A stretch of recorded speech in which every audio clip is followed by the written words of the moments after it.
Magandang araw, Pilipinas. Narito ang lagay-at ng panahon ngayon at sa mga susunod na araw sa ating bansa. Para sa ating synoptic situation, si Super Typhoon Pragasa na nasa labas ng ating Philippine Area of Responsibility ay huling namataan sa layong 775 kilometers west ng Itbay at Batanes. Ito ay may hangin umaabot ng 185 kilometers per hour at pagbugsong umaabot ng 230 kilometers per hour, moving west-northwest sa bilis na 25 kilometers per hour. Samantala, si Tropical Storm Opong ay huling namataan sa layong 855 kilometers east ng northeastern Mindanao.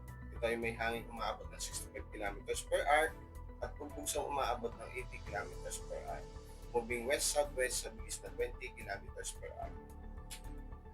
Para sa track intensity naman ng Tropical Storm Opong, ito ay inaasahang mag-intensify pa into a severe tropical storm bago ito magkaroon ng landfall dito sa bahagi ng Bicol region at inaasahang mag-traverse sa southern Luzon. Ito ay inaasahang lalabas ng ating Philippine Area of Responsibility sa araw ng linggo. Para sa ating general area forecast, ang Zambales, Bataan at Occidental Mindoro ay makakaranas ng occasional rains. Samantalang ang nalalabing bahagi ng Luzon ay makakaranas ng maulap na kalangitan na may kalat-kalat na pag-ulan, pagkidlat at pagtulog. Para naman dito sa Visayas at Mindanao ay makakaranas ng bahagyang maulap na kalangitan na may tulog-tulog pag-ulan, pagkidlat o pagtulog.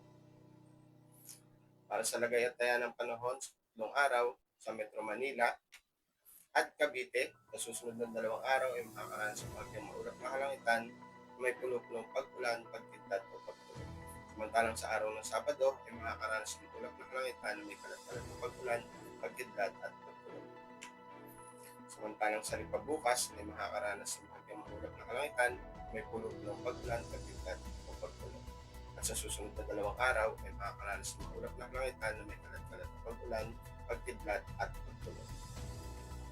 Samantalang sa Angeles naman bukas ay makakaranas ng ulap na kalangitan na may kalat-kalat na pag-ulan, pagkidlat at pagtulog.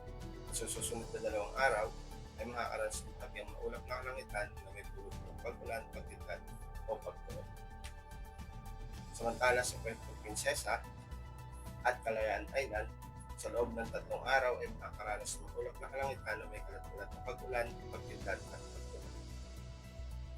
Sa Lapu-Lapu, bukas ay makakaranas ng bahagyang maulap na kalangitan na may pulot ng pag-ulan, pagkidlat o pagtulog. At sa susunod na 2 araw ay makakaranas ng maulap na kalangitan na may kalat-kalat na pag-ulan, pagkidlat at pagtulog. Sa Davao naman, sa loob ng 3 araw ay makakaranas ng bahagyang maulap na kalangitan na may pulot ng pag-ulan, pagkidlat o pagtulog. At sa Zamboanga, sa loob ng 2 araw ay makakaranas ng bahagyang maulap na kalangitan na may pulot ng pag-ulan, pagkidlat o pagtulog. At sa araw ng Sabado ay makakaranas ng maulap na kalangitan na may kalat-kalat na pag-ulan, pagkidlat at pagtulog.